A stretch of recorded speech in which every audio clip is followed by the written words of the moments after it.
geliyorsun lan sen buraya? Ha? Ne geliyorsun? Ne istiyorsun? Kusura bakmayın, rahatsız ettim teyzeciğim. Çiğdem'le konuşabilme imkanım var mı acaba? Yok midem yok. Uyuyor hadi. Ama çok merak ediyorum. İzin verirseniz sadece 2 dakikacık görüşsek. Ya bas git. Bak tutma kapıyı bas git. Babası abisi görmesin tamam mı? En azından Çiğdem'e çok değer verdiğimizi, sürekli aklımızda olduğunu söyler misiniz Uyanır? Ya tamam söyleyeceğim dedim ya. Allah Allah. Bakın Çek söz git. verin bana lütfen. Uyanınca Ömer geldi der misiniz? Tamam söyleyeceğim. Hadi yürü git Allah Allah.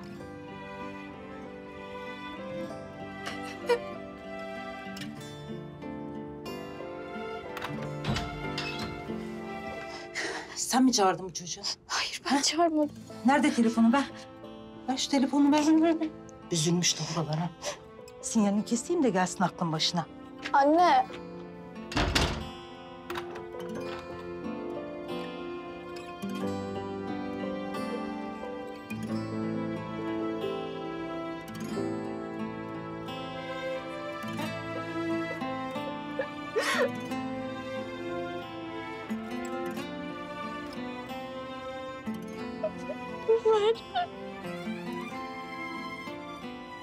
Ömer.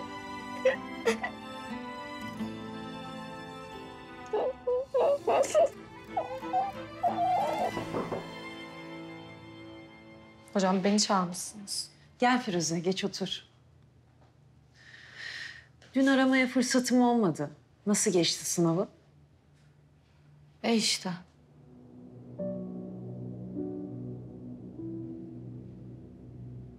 İdare eder. Bu arada ben de senin şu referans mektubunu hallettim. Al bakalım. Sağ olun hocam.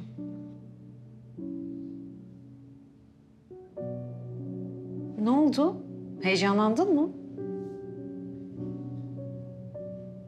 Haklısın tabii. Senin için çok büyük bir fırsat. Çok çalıştın. Emeğinin karşılığını alacaksın nihayet. İş ciddiye binince gerilmen çok normal. Ama korkacak hiçbir şey yok. Londra'da, okulda, staj da hazır. Firuzeciğim, her şey kendiliğinden rayına oturacak. Ben inanıyorum sana. Başaracaksın. Sağ olun hocam.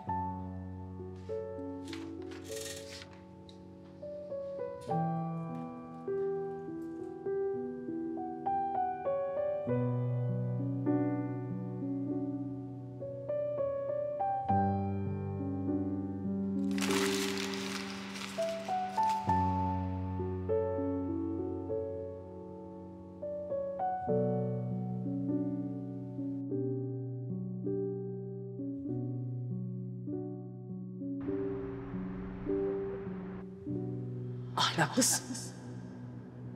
Ama kardeşim için aynı şeyi söyleyemiyorum. Kardeşim Firuze, oğlum Kaan Kerimoğlu'nun metresi.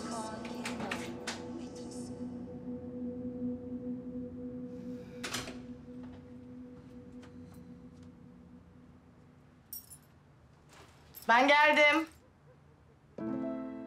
Ne haber abi? Ömer yok mu? Çalışıyor mu bugün? Abi. Abicim. Ne oldu? Bir şey mi oldu abi?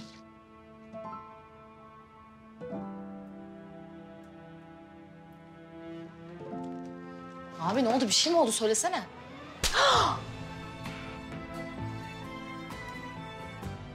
Sana yazıklar olsun. Sana yazıklar olsun. Sen bunu kendine nasıl yaptın ya? Hı? Bunu kendine nasıl yakıştırdın? O çocukluktan sonra, o çocukluğumuzdan sonra, o kadar yolu beraber yürüdükten sonra sen kendine bunu nasıl yakıştırdın Firuze ya? Ben aklım almıyor yani. Evli bir adamla beraber olmak ne demek? Ne demek? Benim aklım bunu almıyor. Ne demek Firuze? Ya senin utanman da mı yok? Onurun da mı yok? Gururun da mı yok kızım? Ha? Bana bunu bilerek söylemedin değil mi? Bilerek anlatmadın. Engel olmamdan korktun çünkü. He? Engel olmamdan mı korktun? Bu yüzden mi söylemedin Firuze? Ben hayatımda hiç bugünkü kadar utanmadım biliyor musun? Ve hala aklım almıyor. Adam evliymiş, evli. Bir de diyorsun ki şoför senin benim gibi bir insan. Öyle miymiş? Ha? Öyle bir insan mıymış? Sen bu adamın kim olduğunu, nasıl bir aileden geldiğini sakladın. Sen var ya, evli bir adamın metresisin. Ve benim en büyük hayal kırıklığımsın Firuze. Bana öyle bakma. Bakma bana öyle. Bu kadar emek sen metres ol diye mi verildi? Söyle bir şey söyle bana, konuş.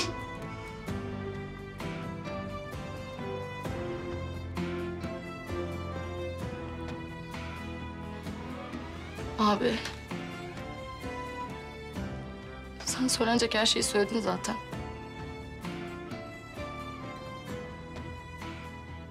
Baştan sorsaydım ben de söylerdim.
Ya ne var ne?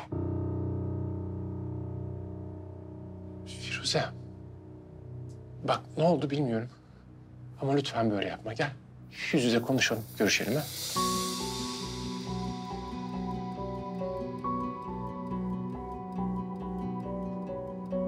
Tamam. Yarım saat sonra.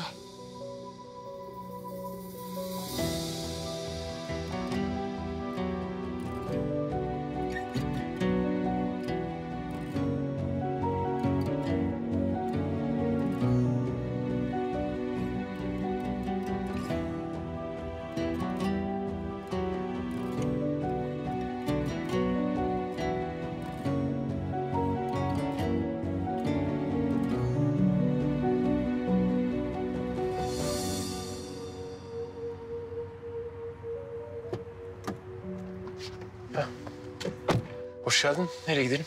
Burada kal. Ne? Nasıl burada? Burada kal dedim. Peki. Bak telefonlarıma neden cevap vermiyorsun bilmiyorum. Bana neden bu kadar öfkelisin bilmiyorum. Kaan Kerimoğlu!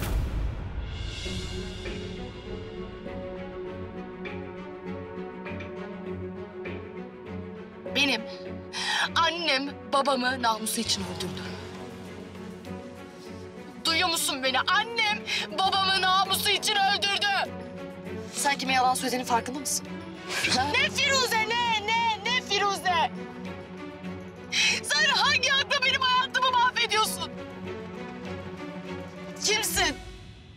Dokunma bana sakın. Bana dokunma. Bir daha sakın benim karşıma çıkma. Sakın.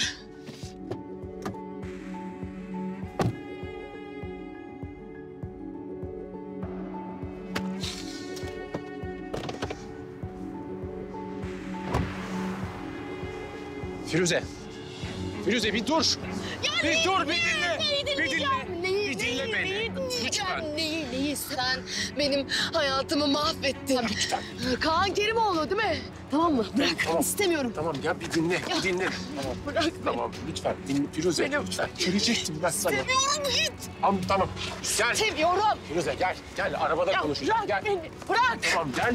İstemiyorum. Arabada konuşacağız. İstemiyorum. Gel. İstemiyorum. Firuze gel. Gel. Ömer. Firuze. Firuze hadi. Kimsin lan sen? Ömer. Kimsin sen? Ömer dur. Kimsin sen? Bir git. Allah Allah. Firuze tamam gel. Hayır Ömer. Firuze tamam. Bırak git. Ömer. Kimsin lan sen? Kimsin sen? Kimsin sen? Dur!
Canın sağ olsun sevgilim.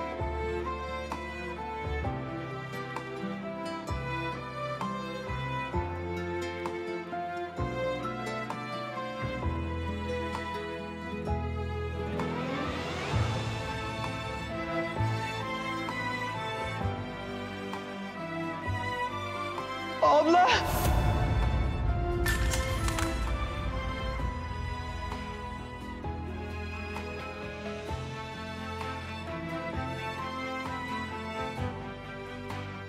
Ömer kalk.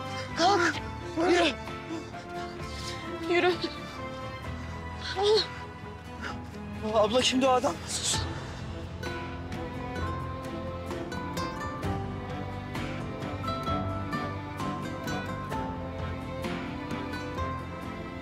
Abla kimdi o adam? Allah. Ne oldu? Niye bu? Niye?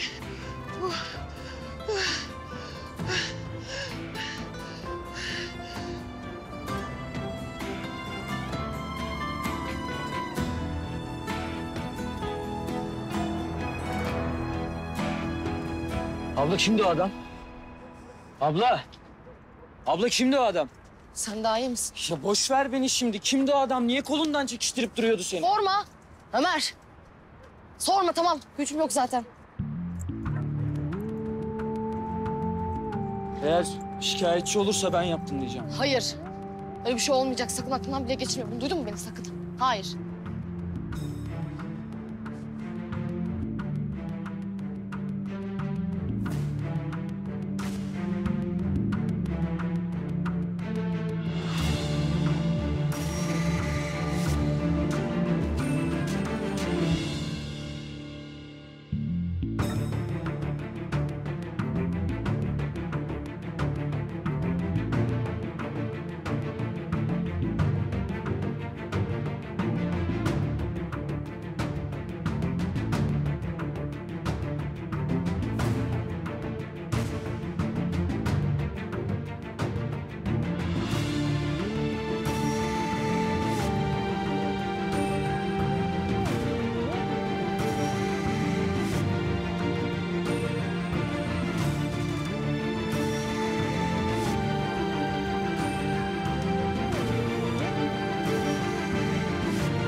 Kaan, ne oldu sana? Ayrılmak istiyorum ben. Bitti. Bizim yolumuz bitti. Bizim artık yollarımız apayrı. Bitti. Kaan, bunu temizlememiz lazım. Bırak! Dokunma.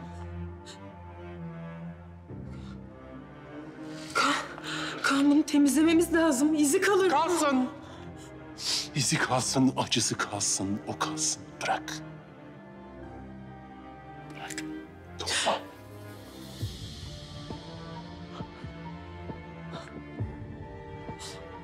Aşık olmuşsun sen.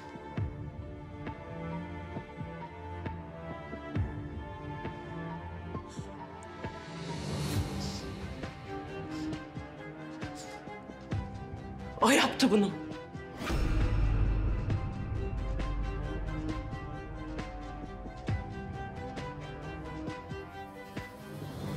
Sen öğrenmişsin.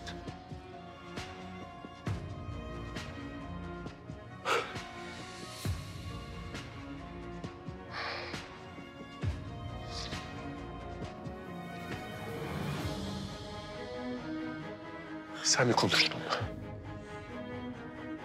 Ha? Leyla sen mi konuştun onunla? Böyle bir şey yapacağı, böyle bir şeye cesaret edeceği aklıma gelmedi. Nasıl yapar ya? Senin canını nasıl yakar? Benim kocamın canını nasıl yakar? O yakmadı. O yapmadı. Ben yaptım. Kendim yaptım. Ben yaptım. Kaan, hadi gel temizleyelim bak izi kalacak. Ya kalsın Leyla, izi kalsın. Bırak. Bırak.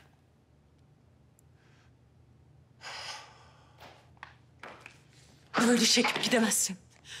Bunun hesabını vereceksin bana Kaan. Hesap. Hesap mı istiyorsun sen? Son 2 yıldır biz seninle kaç kere aynı evde kaldık Leyla? Kaç kere sohbet ettik? Biz kaç kere birbirimize baktık Leyla? Ha? Kaç sabah aynı yatakta uyandık biz? Senin o her şeyi gören gözlerin, konu nedense biz olunca birdenbire kör oluyor. O her şeyi duyan kulakların konu biz olunca sağır oluyor. Leyla ben sana daha ne kadar dürüst olabilirim? Ben sana her şeyi anlattım. Sen beni görmüyorsun, duymuyorsun, görmedin, duymadın. Ben sana daha ne kadar dürüst olayım Leyla? Ne istiyorsun benden? Kendine karşı dürüst olmayı dene Kaan o zaman. Neden ona işini, adını yalan söyledin? Çünkü maceraydı bu kız senin için. Ya değildi.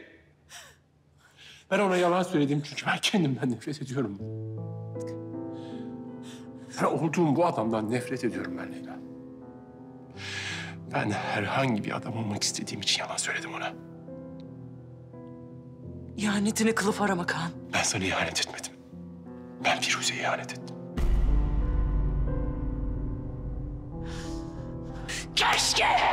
Keşke bu yarı seni öldürse.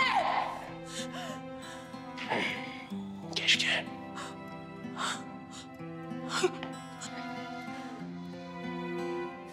Keşke. Keşke.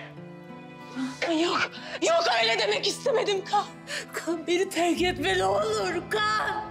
Kaan. Yavrum. Seni çok seviyorum Kaan beni terk etme. Leyla bırak. Çok seviyorum. Kaan. Gel. Gel. Kaan. Gel. Gel. Kaan. Gel tamam. Bak. Ben yapamıyorum. Sana dokunamıyorum, senin elini tutamıyorum, senin yanında nefes alamıyorum. Bunu daha fazla sana yapmak istemiyorum. Leyla görmüyor musun biz ne kadar mutsuzuz? Görmüyor musun bunu? Hayat bizden. Çocuğumuzu aldı Kaan. Yapma. Kaan bizim mutlu olmamız yanlış. Yapma. Onun geri döneceğini bilsem, onu son kez öpüp koklayabileceğimi bilsem bana bir kere. Bir kere baba dese bana. Bu dünyanın sonuna kadar yeryüzündeki en mutsuz adam olmayı kabul ederim ben. Ama bunun kimseye faydası yok. Bunun kimseye faydası yok. Leyla biz tükettik bitti. Biz iki insanın yaşayabileceği bütün acıları yaşadık, tükettik, bitti. Bütün hayal kırıklıklarını yaşadık, bitti. Bir umudumuz vardı ama bitti. Leyla. Ama bitti, bitti. Bizden geriye hiçbir şey kalmadı Leyla. Hiçbir şey kalmadı. Bırak. Kaan bırakamam seni. Bırak beni. Kaan bırakmam seni Kaan. Beni bırak Leyla. Leyla! Bırakamam seni Kaan. Bırakamam seni. Bırakamam. Bırakamam. Bırak. Leyla! Bırak. Bırak. Kaan! Senden vazgeçmeyeceğim.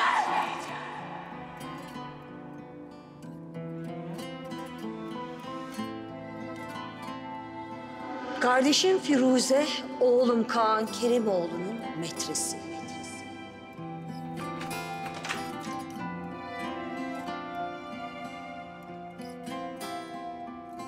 İyi geceler abi. İyi geceler. Nereden geliyorsunuz siz? Sen evde değil miydin Firuze? Ne ara çıktın evden? Cevap verin bana. Nereye gidiyorsunuz? Bir şey soruyorum değil mi? Bir şey soruyorum size. Bana cevap verin. Niye bağırıyorsun abi? Bağırırım. Kızgınım çünkü. Ama en çok da kendime kızıyorum ben. Nerede hata yaptım, nerede yanlış yaptım diye. Ya Niye böyle şeyler söylüyorsun? Neye bu kadar kızdın abi? Ömer tamam. Abi. Ya ben her akşam şu kapıdan güler yüzle girin istedim. Her sabah yataklarınızdan güler yüzle kalkın istedim. Bu çatı altında kimse kimseye bağırmasın istedim. Kimse diğerinden bir şey saklamasın istedim. Bile isteye yanlış yapmasın istedim. Neredesiniz, ne yapıyorsunuz, ne yaşıyorsunuz hiçbir şeyden haberim yok. Ya ben çok mu şey istedim sizden? Hı? Çok mu oldu bunlar? Bana cevap verin. Çok mu oldu?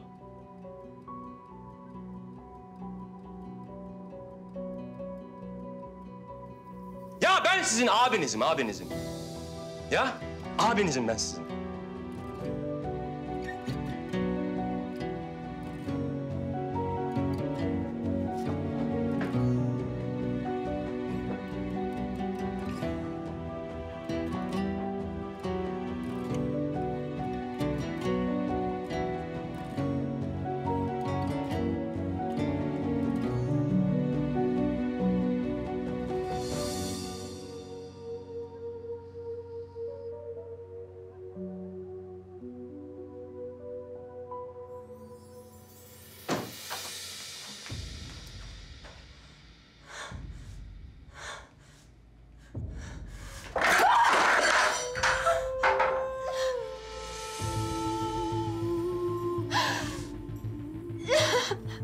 Leyla, nedir mesele? Neden kavga ettiniz?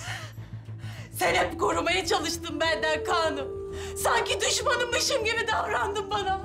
İhtiyacım olan tek bir anda bile yanımda olmadın. Ağlayarak konuşma. Çok sinir bozucu bulurum. Canım nasıl isterse öyle konuşurum. Oğlum beni aldatıyor.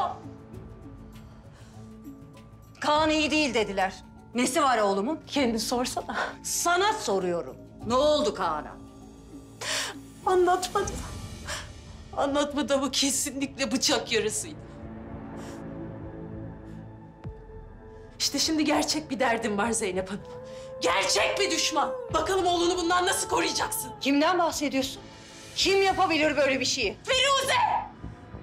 Firuze! Sakın bana kızı bilmiyorum deme.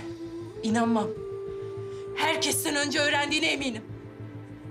O kız az daha oğlunu öldürüyordu. Kaan nasıl? Bugün yaralamış, çizmiş.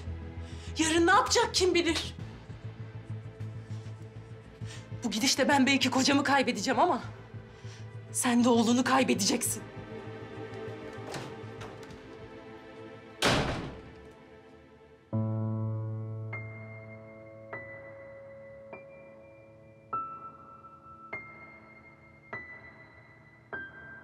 Firuz.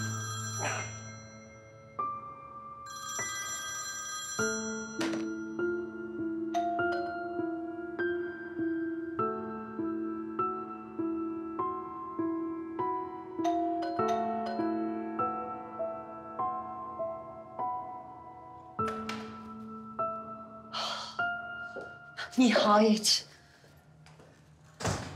Ah Kaan, ah. Dur. Tamam anne tamam. Ah Kaan. Tamam anne tamam bir şey yok. Sen çocukken de böyleydin. Alt tabakadan insanlarla arkadaşlık etmeye bayılırdın. Hiç değişmedin Kaan. Sana yapma, bunlardan arkadaş olmaz dediğimde bana kızardın. Öyle söyleme derdin. Ama bak, haklı çıktım işte. Bunlara istediğini vermezsen canına kastederler. Tamam. Dur. Ne istiyorsun? Su mu istiyorsun? Ben vereyim. İstemiyorum. Anne hiçbir şey istemiyorum. Böyle olmaz ama. Arıyorum ben doktoru, gelsin baksın şu yarana. İstemiyorum. Anne iyiyim ben. Şu gerçekleri reddetmeyi ne zaman bırakacaksın Kaan? Ha? O kızın sana göre olmadığını ne zaman anlayacaktın mesela? Nereden biliyorsun ya bana göre olmadığını? Onu tanımıyorsun bile. Bazen tek bir hareketinle bütün bir hayatını anlatırsın. Bu öyle bir şeydi işte. Buna bunu yaptıran benim anne. Eğer bir suçlu arıyorsan tam karşında duruyor. O kızın eline bıçağı verip seni yaralamasını mı istedin? Firuze. Adı bu. Onu tanımadan ne yaşadığımızı bilmeden ahkam kesmeye kalkmışsın. Tamam. Peki madem. Anlat o zaman Firuze'yi. Anlat bana. Dinliyorum. Vaktim var. Vaktim var.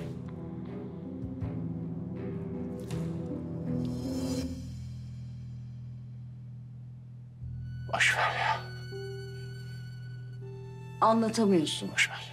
Çünkü yüksek sesle dile getirdiğinde inandırıcı olmadığını fark etmekten korkuyorsun. Sorun benim sana Firuze'yi anlatmamam değil. Firuze'ye seni hiç anlatmamış olmam. Anne sorun bu. Sorun bu. Ama ben mesela onun abisini, kardeşini, baba dediğim adamı o kadar iyi tanıyorum ki. Mesela ben senin iş başarılarını, o gittiğin süslü tatilleri, o seçilmiş gardırobunu anlatamayınca tabii ona geriye bir şey kalmadı senden bana. Hiçbir cümle kuramadım anne. Sorun bu. Hakikaten ya. Kimsin sen? Kimsin anne sen? Ha. De babamı anlatamadım ben ona. Adamın çekmecesinde bulduğum bu eski saatten başka bir şey bilmiyorum ben onunla alakalı. Bu kadar. Bir de babam çok sevmiş seni, onu anlattı adam. Ben de adama şeyi sordum. Peki dedim annem. Annem seviyor muydu babamı? Annen de değer. Annen eğer sevmeyi bilseydi muhakkak severdi. İnsanların aklını karıştırmakta her zaman ustaydı. Benim aklım hep karışıktı anne. Ha bir de bir günlükten bahsetti halam son günlerinde. Babamın günlüğüymüş. Tabii söyleyemedi nerede olduğunu. Hayat böyle bir şey değil mi anne? Değil mi? Hı? Er ya da geç çıkar o benim karşıma. Nasıl olsa şu dünyada gerçekler sonsuza kadar saklı kalmıyor.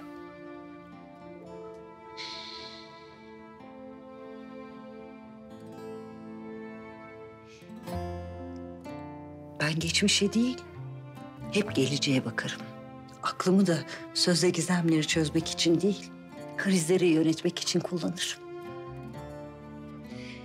Bir gün sana yakışan insanlarla tanışırsan eğer, beni böyle anlatabilirsin Kaan'cığım. Belki sen de bir gün beni anlarsın.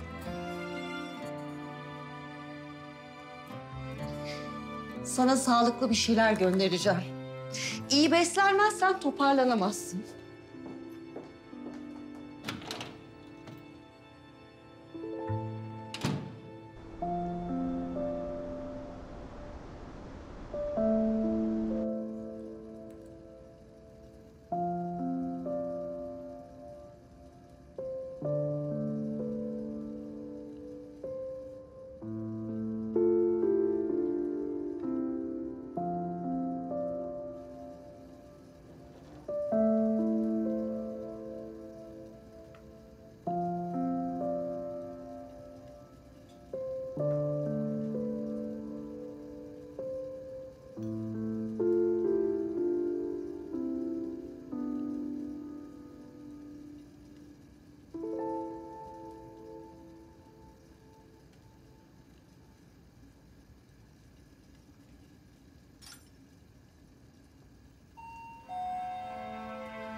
Firuze Yavuz'un evi burası mı?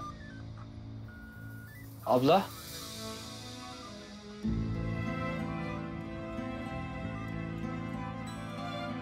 Dur bakayım. Buyurun. Firuze Hanım siz misiniz?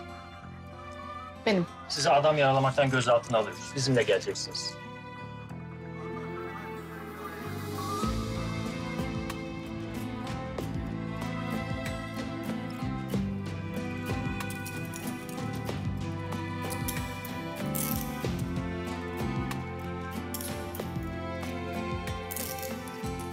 Firuze.